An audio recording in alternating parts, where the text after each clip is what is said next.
This is the NBC University Theater, presenting the third in a series of 5 radio plays based on great American stories. Tonight, it's Number One by John Dos Passos, starring Barry Sullivan in the leading role.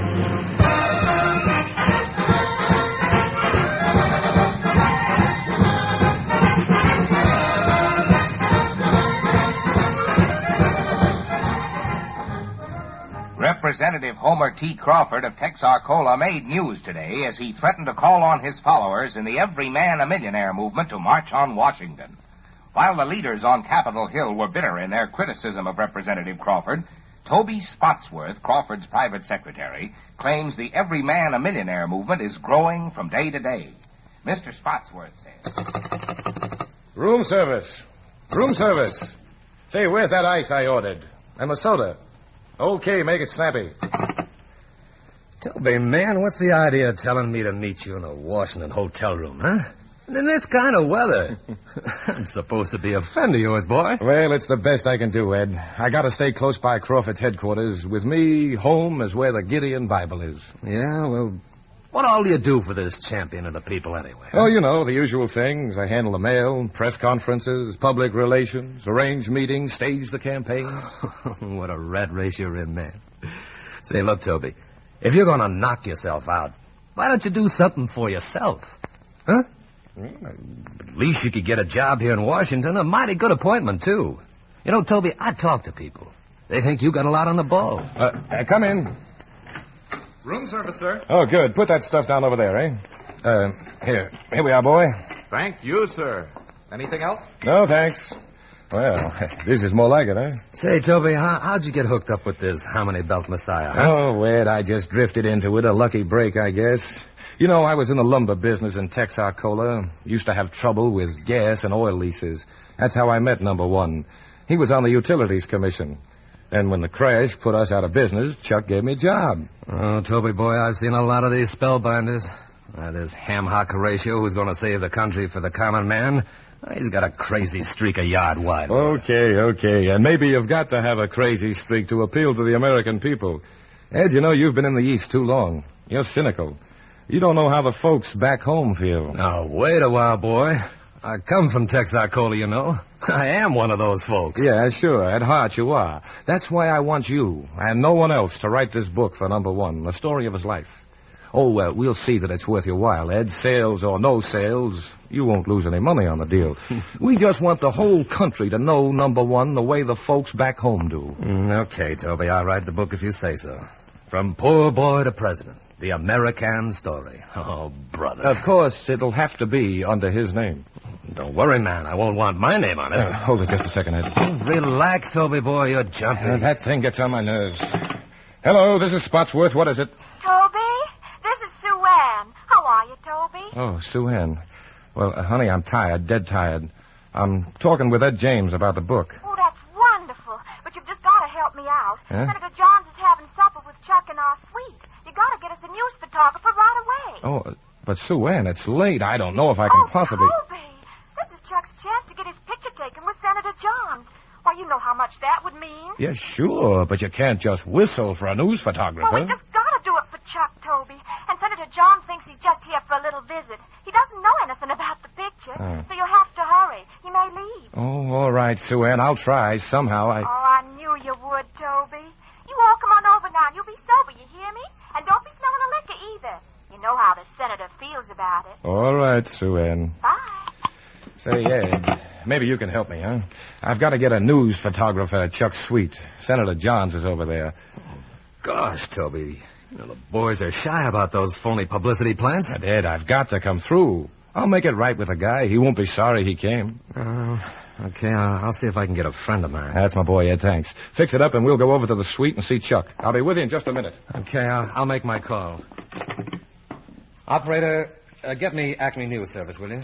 Oh, and Ed, before we go, well, Sue Ann, that's Chuck's wife. Yeah? She thought that, there's a bottle of mouthwash here in the bathroom. You know, the senator's dead set against drinking. Yeah, well, I'm not going to kiss him, Toby. I'm sorry I didn't bring my sense in. Hello, Acme. Let me talk to Joe Kleinfeld, will you? Yeah, Joe Kleinfeld.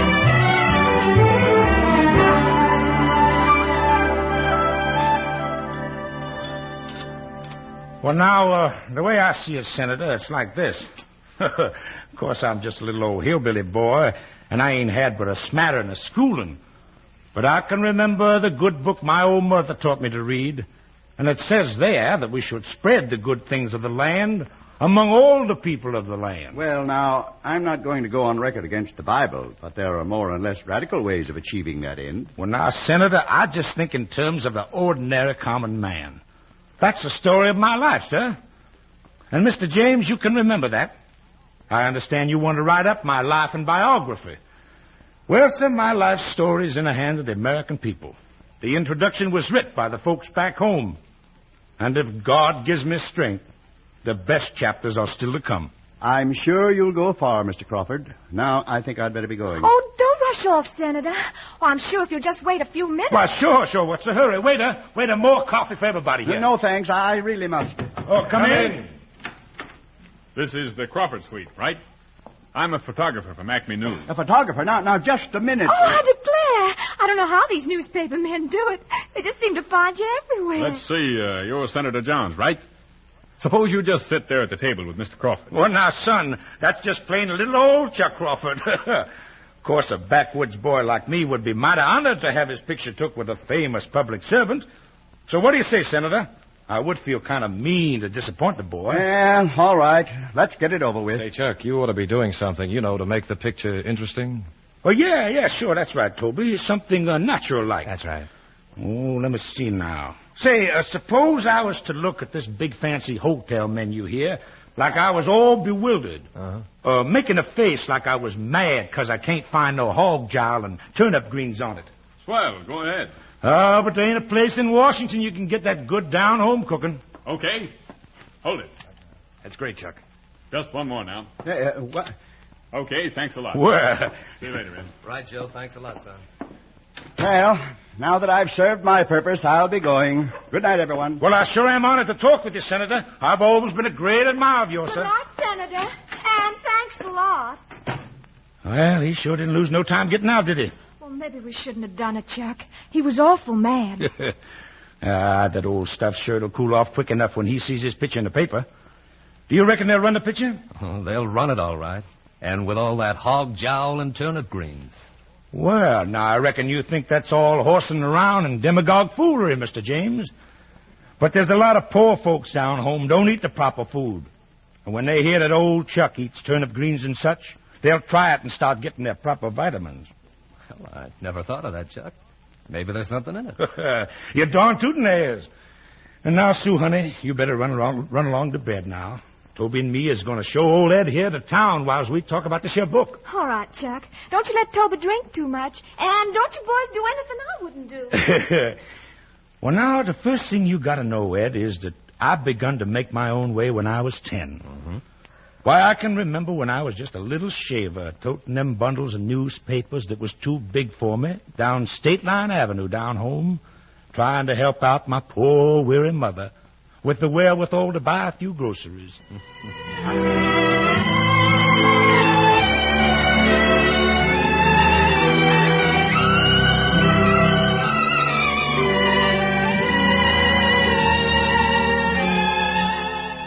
Well, sir, after my pappy died, I left the state university to look after my mother. I figured I wasn't laid out for back-breaking work, so I got me a job on the road demonstrating kitchen utensils from door to door. And that's when I started my card index of every family, so I could walk right into any farmhouse and call everyone by his first name. That's how I met Sue Ann's folks. Say, Toby, looks like this here nightclub is fixing to close up. Yeah, there's a lot of other places, number one. Let's go over to Helen's. Well, you know best, Toby, as long as she's got friends. You know, Toby's the boy to show you the bright lights, Ed, or any other kind of lights.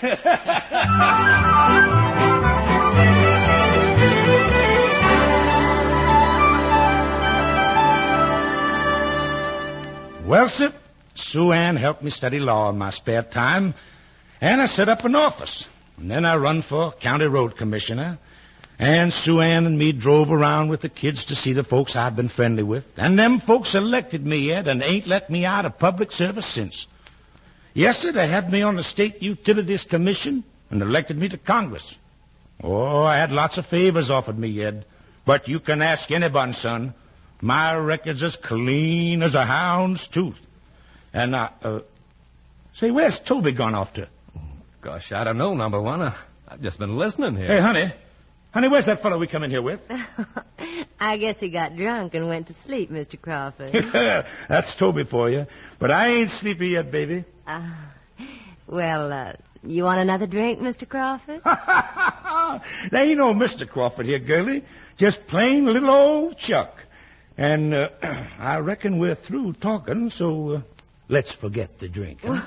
Why, Mr. Crawford. I mean, little old Chuck.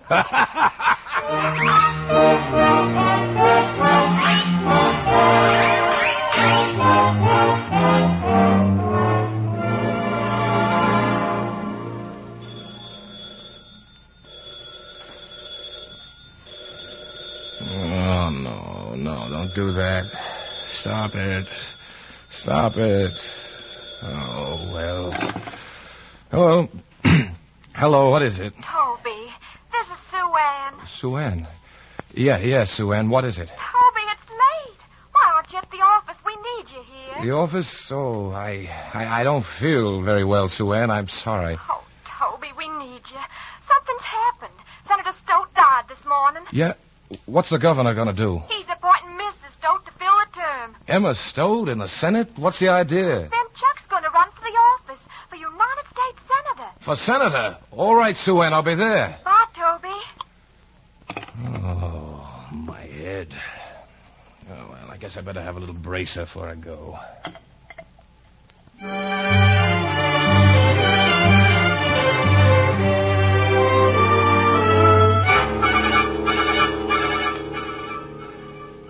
In Texarkana, the political temperature is hotter than the weather, as rival candidates Chuck Crawford and Clyde Galbraith battle for their party senatorial nomination, which in Texarkana assures certain election.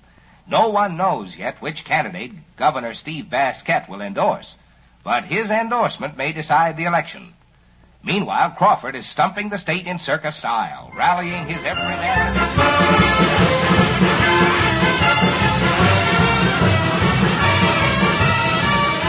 All right, everyone. Here's today's schedule. 8 o'clock, Pleasant Valley. 10 o'clock, Carnival at Arrowhead Springs. Noon, barbecue at Poplar Fork. 3:30, Livestock Exchange at Harmony. 5 o'clock, speech in front of the packing plant at Everhart. And tonight, Horton City. Where's Jackie Hastings? Here, Toby. Jackie, you drive number 1 on the white Lincoln. Right. Crummett, you take the Cadillac with Sue Ann and the kids. Saunders, you go ahead with the sound truck. Right. And wherever we stop, everybody check with me in case we change the timetable. And there's one other thing, Jackie. Yeah, what's that, number 1? I'm telling you to keep these gorillas of yours in line. Like yesterday, Saunders hitting that fellow with a set of brass knuckles. But, boss, I thought that... Stop trying to think. I'm doing your thinking for you. Now, you just do what you're told and keep out of trouble. Or you'll be building roads, son, not riding on them. Check, number 1. All right, you guys. Well, come on, Sue Ann, honey. And look, wherever we have a speech, you be sure and get those kids of ours on the platform, all 3 of them. Oh, Chuck. Norman Stark is outside to see you. Norman Stark? I can't see him now. We got to get moving. Put him in the car with you, Toby. Right. You can talk to Norm on the way.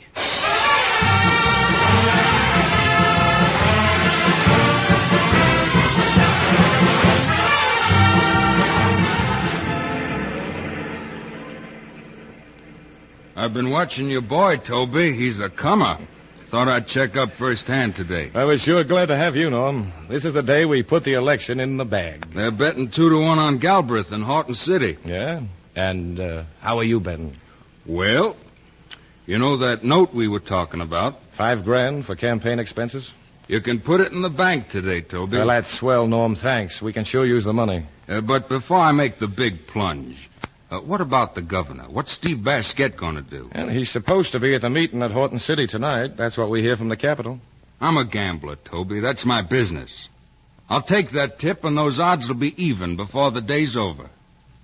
Do you need any more money? Maybe for radio time? I thought you might come through, Norm, but I didn't like to ask you. Look, when I think all the real folding money I blowed on racehorses, well, what's the harm in asking me to buy a little piece of a politician? Oh, now, Norm, keep it straight. There are no strings, remember. Don't need any strings. Managed to cash my chips in if I bet me winner. Yeah, that's your lookout, Norm. Well, we're pulling into town. I've got to get busy.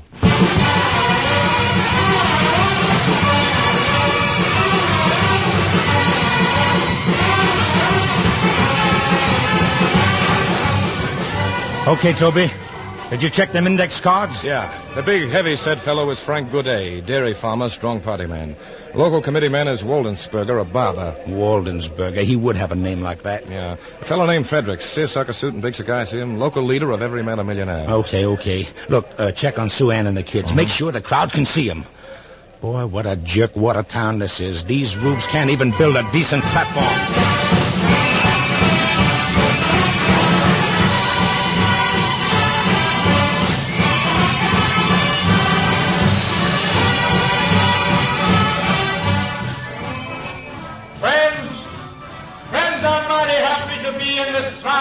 Community of yours, and I'm glad to look out and see such progressive citizens as my old friend Frank Goudet, a man who knows what it means to get up in the morning and do a real day's work for a living.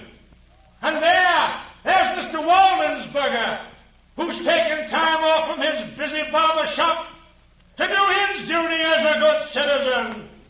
And Mr. Fredericks, who's got the vision to see the trend of the Every Man a Millionaire movement across the nation. Oh, it's folks like these and towns like yours that are the backbone.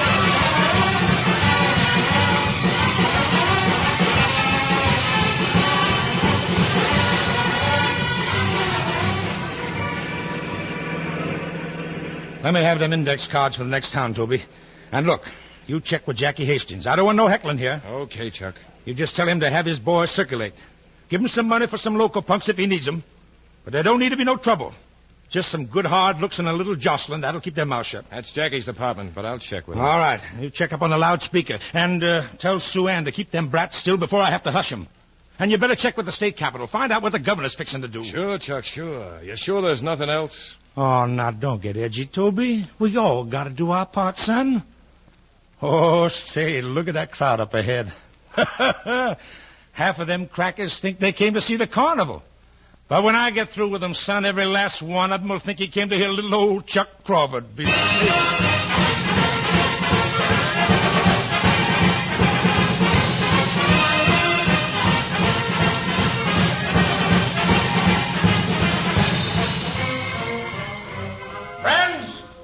Friends, I didn't come here today to ask you to elect me to the United States Senate. To tell you the truth, I ain't got the high-tone education for the job, nor the banker money to put up appearances. But I want to ask you to do a favor for your old friend Fatty Galbraith. Now you take a man that fat and put his snout in the public talk, and he's up to ruin his health. Chuck, here's a telegram from the governor. Why, Fatty Galbraith ain't got the chance of a satellite cat in the region where him and his money-changing friends is going to go. Now, ain't that the truth now? I got to see you, Toby. I got to see you behind the platform. What's the matter, Chuck? We've been double-crossed. We got to move fast. Oh, friends, you've heard a lot of lies. But all I'm trying to do, with the help of you decent, God-fearing people, is to save the home and the little white church where we gather together on the Lord's Day to worship the Lord of all harvest and blessings.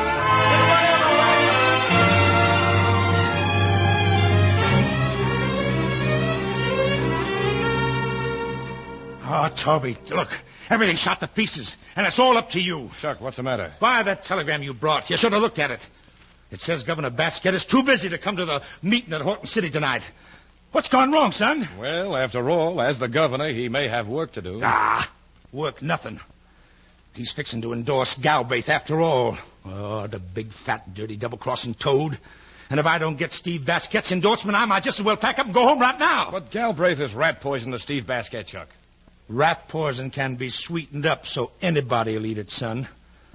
Oh, look, Toby, look, I ain't never asked you before. But what'll Jerry Evans do for you? Well, Jerry and I have been friends for a long time. Yeah, but what'll he do for you? Look, Jerry means a lot to the governor. And Steve wouldn't be where he is if it wasn't for Jerry. Jerry's a businessman, Chuck. You know that. Jerry doesn't like to do something for nothing. Well, you can't make an omelet without cracking a few eggs. I don't like it, Chuck. Oh, look, I know he don't trust me, but he trusts you, Toby. You're his friend, Toby. Call him up. He can still see Governor Basket. All right, Chuck. I'll try.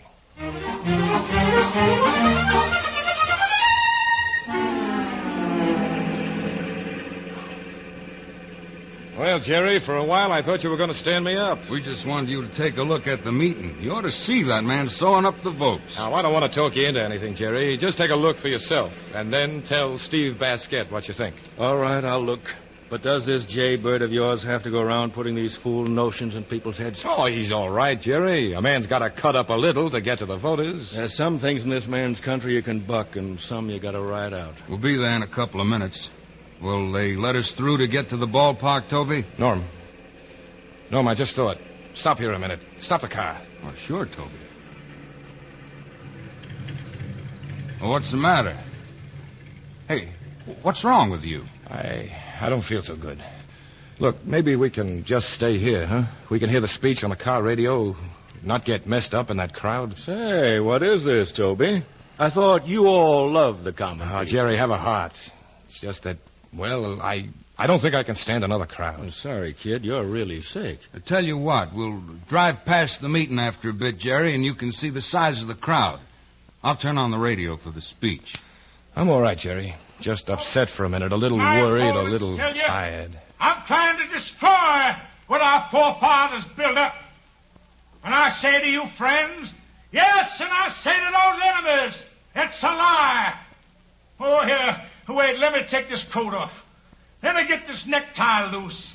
I declare I can't stand these store clothes, and those lies make me hot under the collar. Everything we have here in this country is founded on the home. And right here and now, I'm going to answer the lies of my opponents.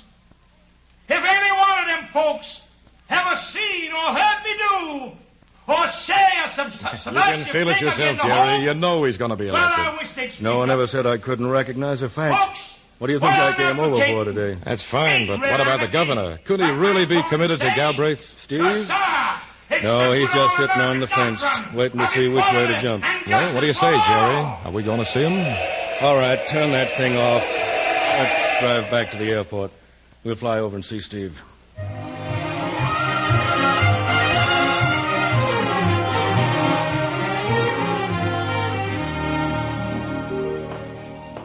Well, gentlemen, let's us just sit here on the porch. And I'll take this old rocker, if you don't mind. It's a mighty hot day here, Governor. But it's as pretty a day for flying as I ever saw. We're fixing to fly over to Horton City. That Horton City meeting's going to be the biggest rally ever held in the state, Governor. There might be as many as 20,000 there. Jerry, how do you reckon Chuck is doing? Now and then, Steve, a fellow like that turns up you've got to reckon with. Mob appeal, I guess. But mobs can vote. Yeah. Well, I don't care much for that flying. But, I think I'll drive the missus over to Horton City tonight. Good. I'll be looking for you there, Steve. That's wonderful, Governor. Say, you won't fail us, will you? You'll be sure to be there. Mr. Spotsworth, I generally manage to get where I'm planning to be at.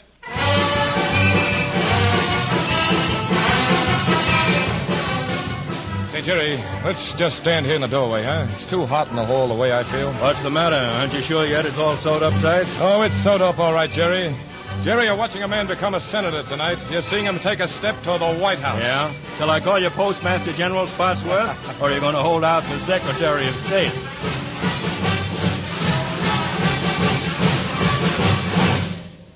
As governor of this greatest democratic state in the Union, I present a man who is worthy of your support. A man who is beloved by the people of Texarkana. A man who is to become your next United States Senator, the Honorable Homer T. Crawford.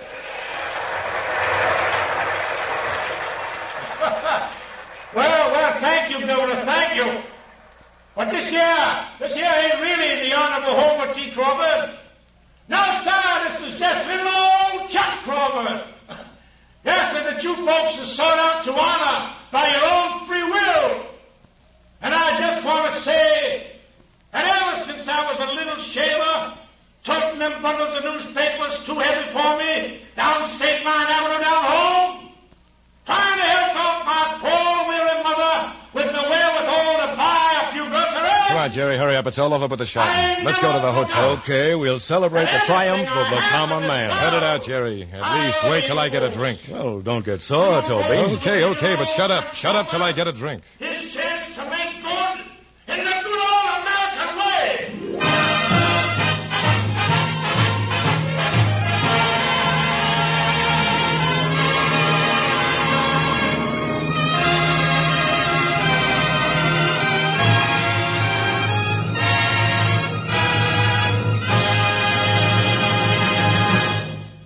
You are listening to the NBC University Theater, starring Barry Sullivan in a one-hour dramatization of the John Dos Passos story, Number One.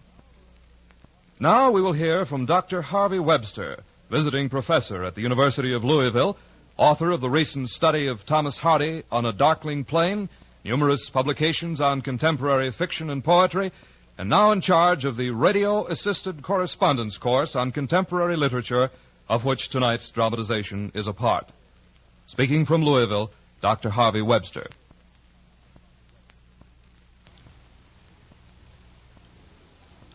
It is a fine thing that the University Theater of the Air is presenting John Dos Passos' Number One, for this dramatization may call the attention of more readers to one of the best and least appreciated of contemporary American novelists. All critics, or almost all, acclaim him. He has been imitated by Americans north and south, by Frenchmen, by Russians, perhaps even by some Chinese. The reading public has too generally left his books unread and unbought, though they have bought and read many second-rate imitators. This is lamentable ingratitude or bad luck or lack of perception, for no American writer has loved all kinds of people more than John Dos Passos. In his first mildly popular novel, Three Soldiers, he tried to write about all soldiers, not just the officers and the rare heroes. In Manhattan Transfer, he tried to give the feel of all of New York, of all of its people and buildings, of all of its day life and night life. In his longest novel, USA, he tried still more ambitiously to get all of America from 1900 to 1929 down on paper in the speech of the people. In Adventures of a Young Man, whose hero is Glenn Spotswood, the brother of the reluctant heel of Number One, he tried to show an honest radical, his difficulties with dishonest ones, and his death in the Spanish Civil War that began World War II. In Number One, but you are learning tonight what Mr. Dos Passos was trying when he wrote this one. I say trying, for I don't think Mr. Dos Passos always succeeds any more than Shakespeare always succeeds. But there is only one of these novels, the one about the Spanish Civil War and American radicals, that I think sometimes gets really bad. And whether Mr. Dos Passos got all of war into Three Soldiers, all of New York into Manhattan Transfer, all of our country into USA or not, there can be no doubt that all three of these are exceptionally good, possibly even great novels. Number One may, and I hope with all my heart that it does, show a turn to a more promising field than any Mr. Dos Passos has explored before. In the early 40s, he wrote a book called The Ground We Stand On, in an attempt to find out who the great American heroes really were and what ideas meant the most to them and should mean the most to us. The ones he thought most important were Jefferson and Roger Williams, who believed most strongly in the for the people and by the people part of the United States way. Mr. Dos Passos wrote Number One because he thought men like Chuck, who were unscrupulous, and men like Tyler, who let themselves grow cynical, endanger government for the people and by the people, and make government of the people too easy. He wrote Number One because he thought, to quote the last words of the book, that the United States is weak as the weakest, strong as the strongest. The people are the republic. The people are you. Thank you, Dr. Webster. The story continues from Hollywood after a brief pause for station identification. The victory of Homer T. Crawford in the Texarkana senatorial primary was made official yesterday when his nomination was confirmed after a bitter court battle with the Galbraith faction. No official announcement was forthcoming from the Crawford headquarters in the absence of Crawford's private secretary, Toby Spotsworth. And Crawford himself is also...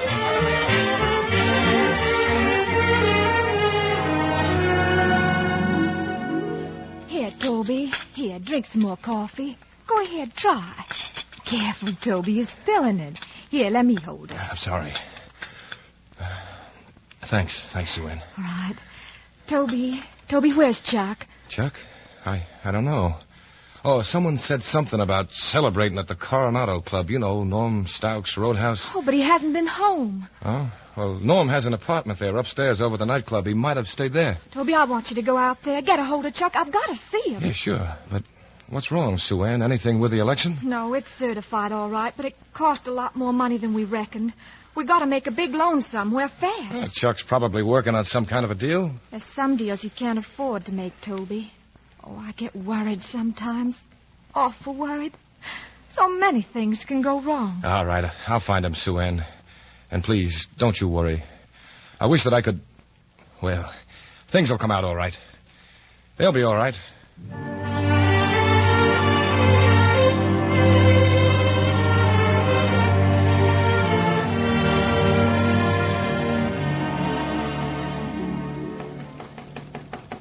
Who is it? It's me, Toby. Toby Spotsworth. Come on in, Toby. Hey, look who's here. The forgotten man. Hi, Toby. We've been looking all over for you. Hiya, Norm. Where's number one? Just down the hall. Go get him, Jackie. Okay, but I don't think he's going to like being disturbed. Toby, you know Judge Banning here, don't you? Of course. Toby and I are old friends. Yeah, that's right, Judge. What brings you here? Business, my boy. Unfinished business because of you. Huh? Yeah, we almost left your name out of the incorporation papers. But number one insisted that we wait. Incorporation papers? Sure. But Chuck can tell you about it. He's coming now. Well, hi, Toby. Hi. Oh, you sure picked a fine time to show up. How come you didn't check back at the hotel? I just did, Chuck. I just came from seeing Sue Ann. Sue Ann? Well, how's she feeling, Toby? She all right? Yeah, but she's worried some about a loan. Well, I'm taking care of that right now, son. You can call her after a bit and tell her I'm having a meeting with Jerry Evans and 2 ranking members of the Utility Commission. And I ought to know their ranking. I put them there. Tell her I'll be late on account of a business deal. Look, Chuck, Sue Ann's not a press conference. Well, tell her anything you want. Now, first we better get this thing cleared up, Judge. Jerry Evans will be here any minute now. Well, very well. I'll review these papers for Toby. No, don't review them papers. When you start with all them legal terms, it makes it sound fishy. Just bring them up to date.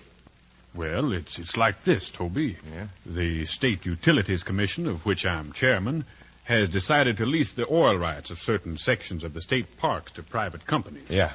In return for a cash advance and royalties. Uh-huh. Now, Chuck here suggested that we form a stock company to buy those leases. Oh. It's called the Struck Oil Company, with Norman Stouck as president and you, Toby Spotsworth, as vice president. Me? The whole thing's drawn up and signed except for your signature. Right here, the paper. So go ahead, Toby. Let's have your little old John Henry. You see, I wanted to put you in as an officer instead of me, son, just to keep things on the up and up, you know. Here, sit down, son. Now, just sign your name on the lines marked with X's. Oh, all right. Let me see this one. Yeah. There That's we fine, are. son. Now, the leases have all been made out to be transferred to Jerry Evans. So, just add your name to this assignment. Say, maybe I'm not thinking very fast, but where does Jerry Evans come in? Well, it's simple, Toby. Our friends on the Utilities Commission turn over the leases to your Struck Oil Company. Uh-huh. Your company turns them over to Jerry Evans. He'll dig the oil wells, and the people of the state will get their rightful royalties. You see? Nobody loses a thing. Yes, sir. It's as clean as a hound's tooth, Toby. Of course, when your company transfers the leases to Jerry Evans, you'll make a profit, and that's natural enough. Mm-hmm. With that profit, you're going to buy shares in the Every Man a Millionaire Corporation that we're forming. However, I won't have a thing to do with the corporation. That's all up to you boys. Naturally, however, the corporation will finance my political activities, thus enabling me to continue to serve the welfare of the people of the state. It's me, Jackie. Open up. Okay, Jackie, come in. Here's Mr. Evans, boss. I brought him right up like you said. Is everything all set? Well, sure, Jerry, just like we said. And say, you got here just in time, too. I was just fixing to turn them leases over to the Amalgamated Oil Company. No, Mr. Evans, here are the leases properly signed by the necessary 2 members of the Utilities Commission. And here's the assignment of the leases signed by the officers of the Struck Oil Company. Well, I guess that takes care of everything on our part, Jerry. Right, Chuck. And what you find in that briefcase will take care of my part, the advance payment. Maybe you better count them. No. Just turn it over to the treasurer. I was never very good at arithmetic. Here, Toby, you take care of this, son. Okay, I'll be going now. Stick around, Jerry. We're going to celebrate down in the nightclub. No, thanks. I make these deals, but I don't celebrate them. Now, bring that briefcase back to my room, Toby, and we'll talk while I'm getting dressed. Oh, man, this year has been a real night's work. Yeah, number one. Everything's as clean as a hound's tooth. That's right, son. Yes, sir. Look, you call Sue Ann and tell her everything's okay. And then as soon as I get out of these pajamas and get some clothes on, we'll go celebrate. I don't know, Chuck. I don't feel much like it. Oh, no? Well, say, what you looking at? Oh, them cigarette butts in the ashtray, huh? Nah, they do look awful, don't they? Cigarette butts with lipstick on them. I declare I hate to see a gal smoke. Just never did seem right to me somehow.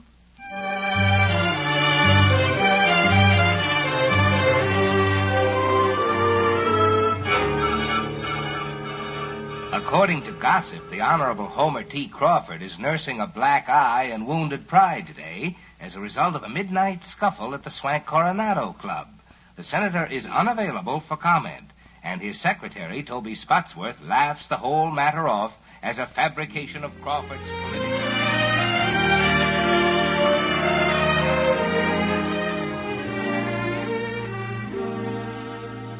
It's all so mean, Toby. So shameful mean. Sometimes I don't hardly see how I can go through with it. Look, Sue Ann, I'm tired. I'm tired of seeing people covering up, threatening people, begging favors, cleaning up messes. I'm just about through with all of this. Chuck needs you, Toby. You've always been a team. We all need. But I tell you, I just can't take anymore. You think you're the only one? You think no one else ever feels that way? You think I like this? Oh, I'm not the crying kind, Toby. No, I know you're not, Sue Ann. I don't know what I'm thinking of, crying. When I talk to you, I'm ashamed of myself. I like it, Sue Ann. I want you to cry when you talk to me. Now, you take it easy, Sue Ann. I'll handle things. Oh, Toby. Sue Ann. Sometimes I wish... Sue Ann, listen to me. Oh, no, it's no use. I've got to go. I've got to get some rest. You know, sometimes it's so hard to sleep.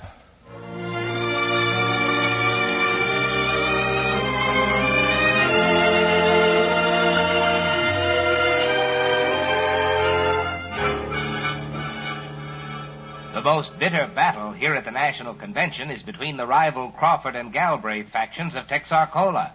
Senator Crawford, scheduled to appear before the Credentials Committee today, is reported to be in solemn conclave with outstanding party advisors. His secretary, Toby Spotsworth... Hey, Chuck, I've got to see you. Go on in, Toby. Come ahead, son. Hi, boy. I'm just taking a bath. Sit down. Okay. Ed James and I have just come from seeing Bruce Slater, you know, the president's fair-haired boy. We figure he's about half sold, Chuck. If he says the word down in the Credentials Committee, we're in. If he says thumbs down... nuts to that. He better not mess with me, son. You just wait till he hears my speech to the committee. Hey, look at that, Toby. Look at that, will you, son? 3 months off the booze and my pot belly's gone. Oh, boy. Shove over that bath mat, Toby, and hand me a towel, will you, son? Say, Chuck, that speech will tell the story one way or the other. Yeah, it's a mighty good speech you wrote me, Toby. Real scholarly. But it don't sound much like number one. Why, there ain't a hillbilly word in it. Oh, now, look, Chuck, this is no camp meeting. They're expecting you to put on a circus act. So why not fool them, eh? Huh? By golly, boy, you're right. And those highfalutin liberals think that I'm just white trash born under the dark of the moon. Well, sir, if it's book learning they want, I'll throw it at them.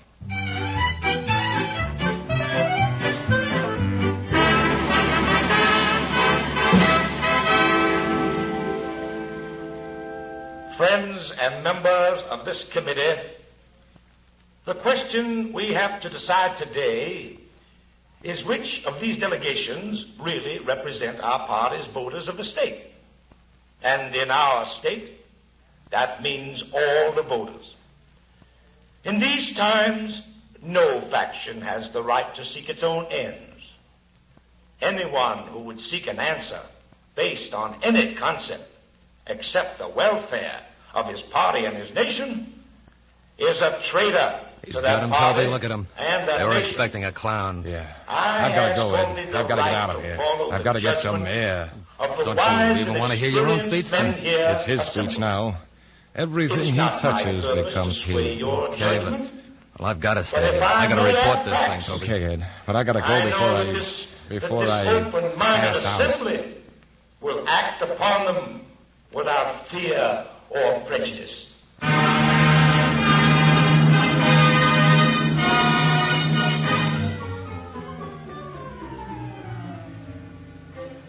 Toby, what are you doing here at the office? Is the meeting over? The meeting? What meeting? The Credentials Committee meeting. Oh, that. No. I left the meeting. I've been walking around. I've been thinking. Sue Ann, I'm going away. Do you think we'll win, Toby? No, we won't win, Sue Ann. He may win, but you won't. I won't. When I heard him start to talk, I knew I just couldn't stand anymore. You're just all worked up, Toby. Where have you been walking? I've been walking with you, Sue Ann. Look, I talked it all over with you. Oh, Toby. What's the matter? You're talking crazy. You know what's the matter. Maybe I am crazy. About you. Toby, you mustn't be silly. That's the only thing that isn't silly. I love you, Sue Ann. I don't love votes and loudspeakers and big-shot conferences, but I do love you. I don't want to talk like this. I won't talk this way. I won't let you. I had to say it. I'd like to go away right now and never come back. Oh, Toby. We used to make jokes. We used to laugh. Now I feel so mean. Mean inside. Don't make it worse. I'm sorry, Sue Ann. I'm really sorry. Oh, Toby, not you. Why, you're the one I count on. Even when you're drunk or sick. Sue Ann, I had to tell you. You've got to listen to me. Not now, Toby. Please, not now. Just when everything's so important to him. Maybe it's all a mistake. Maybe it's all wrong this way. But, well, you can't run out. Hiya, baby. Did you hear? Did they tell you, honey? We're in. Our delegation was seated. Really, Chuck? Oh, that's wonderful. It's wonderful, Chuck. And I'm glad it's over. I'm going to take the boys and go back to the ranch. That's a good idea, and I'll be out there myself, honey, if I get a chance. And Toby's going away for a rest. A long rest to get all well again. And you do like the doctor tells you, Toby. Get yourself well. Do you hear me? Yes, sir. Sure, this is the time for it. We'll be needing you in the fall, boy.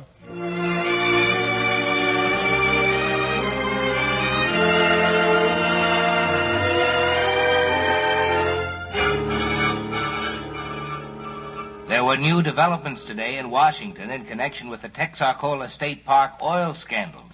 Homer T. Crawford, elected Texarkana senator 6 months ago, claims the whole thing is a political frame-up. Meanwhile, Assistant District Attorney Mackenzie Turner announced that Crawford's private secretary, Toby Spotsworth, is flying to Washington to appear before the federal grand jury. Hey, Toby, over here, son. Oh, hiya, Chuck. I'm coming. Oh, you look awful. Toby, are you all right? Yeah, sure. Hey, you're sober, ain't you? Yeah, too sober. I haven't had a drink for 6 months. Well, hurry up then. We got to get out of here. We got a car waiting over here. Just a minute, Mr. Spotsworth. We'd like to get a picture. I'm from Acme News. No, wait a minute. Oh, it's okay. I got it. Thanks. Get that guy, Jackie. Saunders, go get him. Give it to him good. Smash that camera. Here, give me that. Come on, Toby. Hurry up in the car. Hurry up. Come on. Okay, get rolling. Step on it. Send it office building, quick. Oh, those nosy photographers out of mine own business. I ain't fixing to have my picture taken with no jailbird. Oh, we're in trouble, Toby. A real fight. You boys sure got me in a jam this time. We got you. Look, you're doing all right. It's Norm Stout and me who've had it rough so far. Well, I ain't let nobody go to jail yet. But they got you on the griddle, boy. And you're going to sizzle a little, even if I do get you off.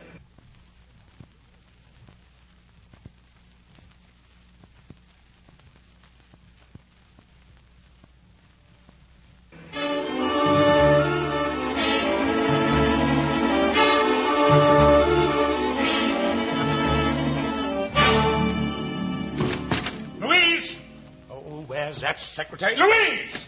Yes, Mr. Crawford. I'm here in Mr. Spotsworth's office. Okay, you better stay there. We got some straight talking to do, but send out and get some coffee for Toby. Black coffee. Yes, sir. Oh, no. Now you got to pull yourself together, Toby. That grand jury hearing's in an hour. Oh, this here is your lawyer, Toby, Mr. Grossman. How do you do? The pleasure is mine, Mr. Spotsworth. Your friend, Judge Banning, has asked me to assist you in this little difficulty. Oh, man, what a day. And I got to fly to Atlanta to make a speech tonight.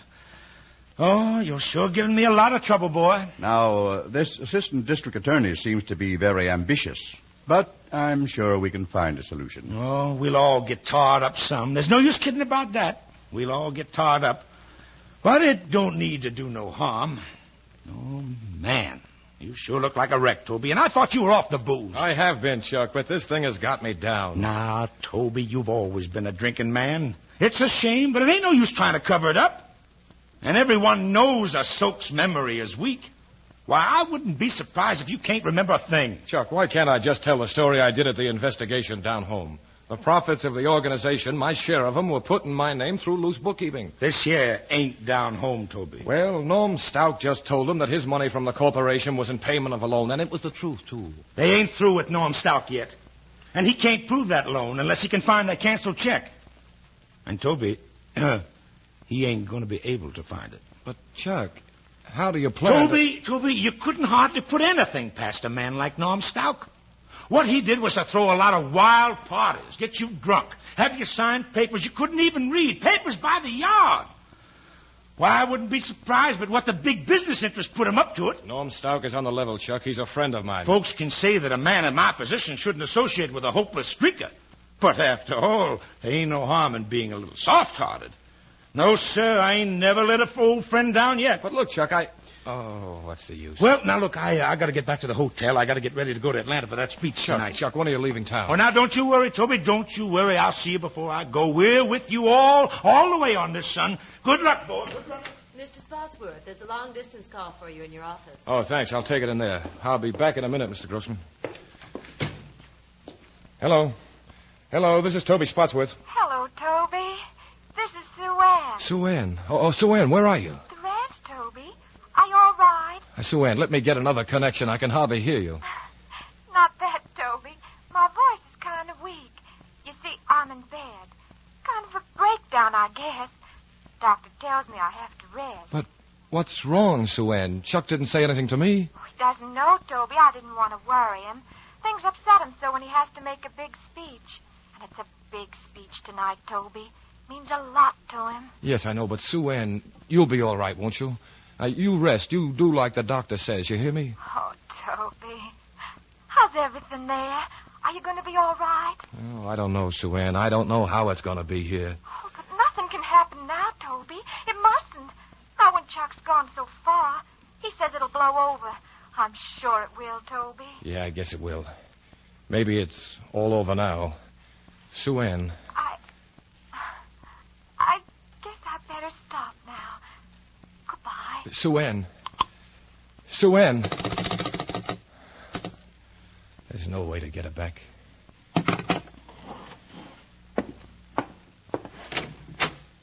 Well, Mr. Grossman, I guess it's time to go. Yes, I think we'd better proceed to the hearing.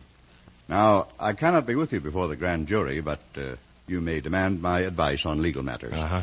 And if any question is, too complex for you to answer, you may refuse on your constitutional rights. I see.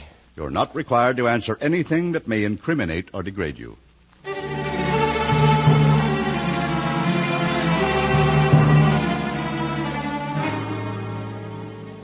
Now, Mr. Spotsworth, you are Senator Crawford's private secretary, aren't you?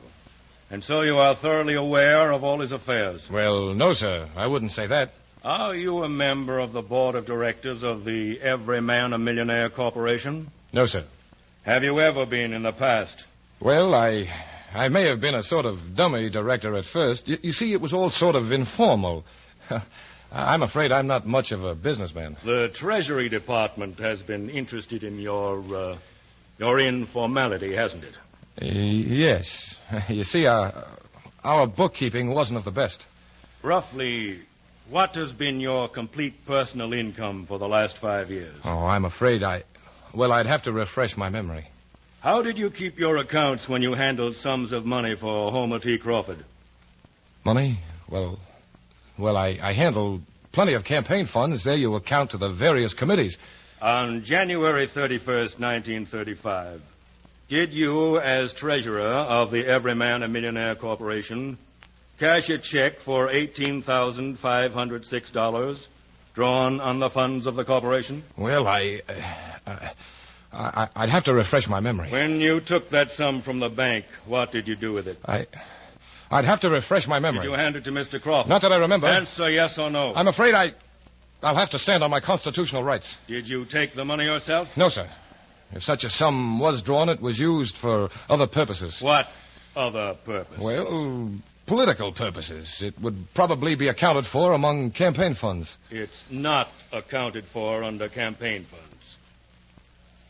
What do you know about the state park oil leases? Just what I've read in the papers. Have you ever been in the oil business? Well, sir, in our part of the country, everyone's more or less in the oil business. Do you know anything about transactions involving the state park oil leases? Well, as I say, the papers... Answer yes or no. I'm afraid I'll have to stand on my constitutional rights.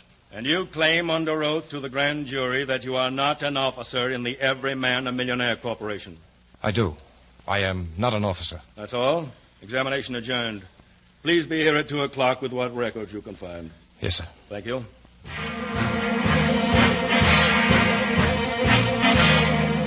I've got to make a phone call, Mr. Grossman. Chuck said he wouldn't leave for Atlanta until I called him. All right. If Senator Crawford's room still doesn't answer, I'll call his office. Thanks. But, Louise, are you sure he didn't leave any word that he left for the airport? Oh, all right. Thanks. You say the senator's plane left for Atlanta an hour ago? Oh, all right. Thanks.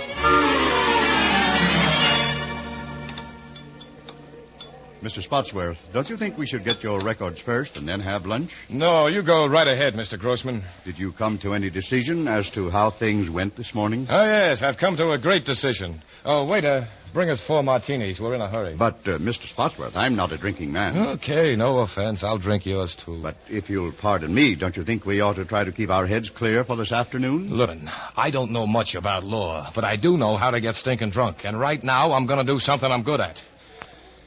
Look, Mr. Grossman, if you finished your lunch, why don't you run along? I'll meet you at the Federal Court building. Very well. But I must advise you not to be late.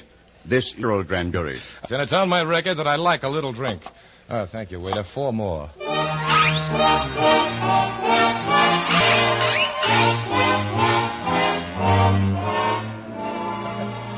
Well, here I am, Mr. Grossman, right on the dot. Did they want me in the grand jury room now? Mr. Spotsworth, you won't have to appear.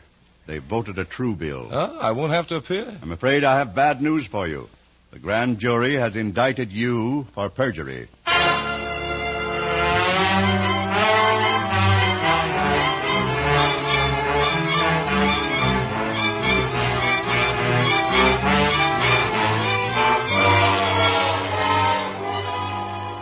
And so, friends, as I speak to you tonight from this great city of Atlanta, I defy the forces of privilege that plot my downfall. Among my friends and associates, there may be those who have made mistakes through no fault of mine, perhaps through no fault of theirs, perhaps through human weakness and frailty. But I have looked in my heart, and ever since I was a little shaver, toting those bundles of newspapers too heavy for me down State Line Avenue down home, trying to help my poor, weary mother with the wherewithal to buy a few groceries, there is not one thing in my career that will not bear the scrutiny of investigation. But I defy my enemies, and I sound a clarion call to my friends. Toby, are you all right? What? Who is it? It's Ed, Toby, Ed James. What's the matter with you? I get a pass key to get here in your room. Oh, Ed, sit down, Ed. Have a drink. Didn't you answer me, Toby? I've been calling you. Oh, I'm sorry, Ed. I had to take the phone off the hook. I didn't want to be disturbed. I said You see, friend number foe. one is making a speech. It's one of the most important speeches of his career. Hey, you be quiet, Ed. Nothing must go wrong with number one's speech. That big double-crossing foolhardy. He has been betrayed by false friends, Ed. Betrayed by false friends he took to his bosom. Turn that thing off. Here, I'll do it for you. Toby, I've been trying to get a hold of you all day. There's a warrant out for your arrest, man. I've arranged for you to accept it in the morning. A lot of people have arranged for me to accept it. Now, look, Toby, we gotta talk. I saw Mackenzie Turner today, the assistant DA. Now, he's got nothing against you, but he means business. He just wants you to produce the records. I haven't got any records, Ed. I can't remember a thing. Now, listen, Toby. You can be in the clear. He just thinks it's time to stop Chuck, and so do I, son. Now, it's your duty to go down to that grand jury and tell all you know. Now, if you do that, Mac Turner will crush the indictment. Yeah. I'd look pretty, wouldn't I, sobbing out my story on the district attorney's shoulder. And it wouldn't stop Chuck. You know it wouldn't. Now, Toby, boy, let's go over to my place and sober up a bit, huh? Then we'll go down and talk to Mac Turner. What is a duty? To take a rap or save your own shivering skin? Oh, Toby, all I want is for you to get sobered up and talk to Mac. Now, come on, boy, let's go. No, Ed. Come on now, I'll help you. No, let me alone. Now, be reasonable, Toby. You'll go to jail, son. You'll go to prison. Now, come on. Now, get your hands off me. You're coming, Toby, if I have to break your arm. No, you don't. Toby. All right. Get up. Now get out. Get out. Get out!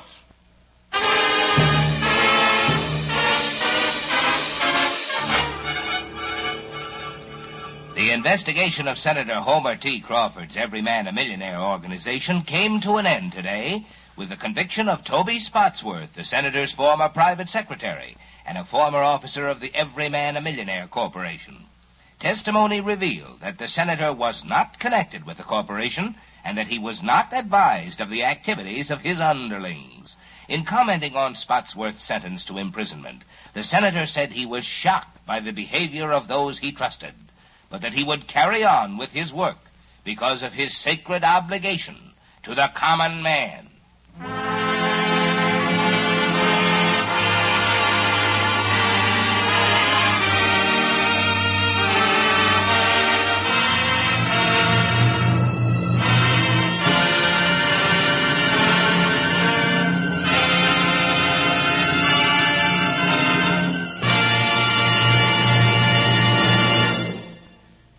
The curtain falls on the third of 5 programs in which the NBC University Theater will bring you radio plays based on great American stories. Tonight, John Dos Passos, number 1, as adapted for radio by John C. Wilson, has starred Barry Sullivan as Toby, with Wally Mayer as Chuck.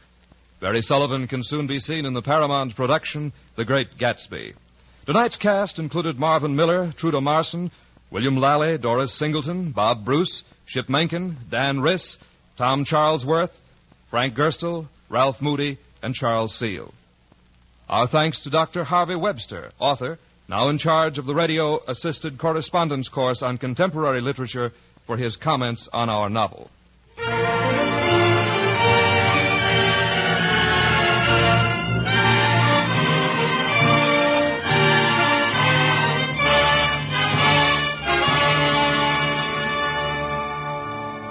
The orchestra was conducted by Henry Russell, who composed the original music for our play.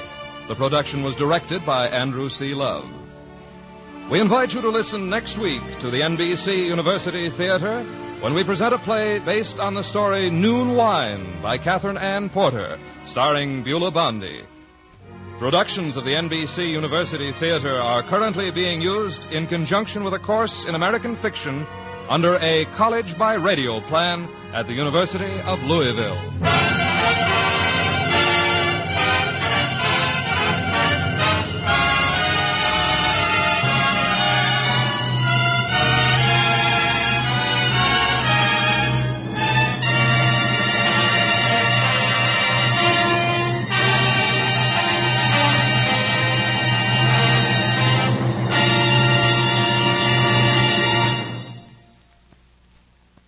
This program came to you from Hollywood. This is NBC, the national broadcasting company.